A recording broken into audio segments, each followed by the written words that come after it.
তুমি কি সে ব্যক্তির কথা কখনো ভেবে দেখেছ যে শেষ বিচারের দিনকে অস্বীকার করে?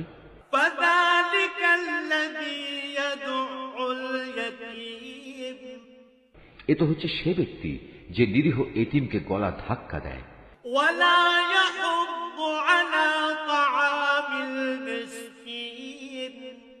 মিসকিনদের খাবার দিতে কখনো সে অন্যদের উৎসাহ দেয় না।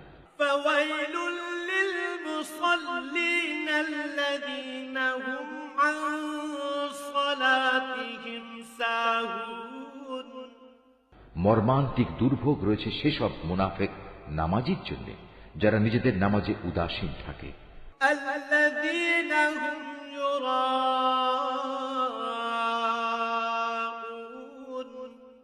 তারা যাবতীয় কাজকর্ম শুধু প্রদর্শনীর জন্যই করে।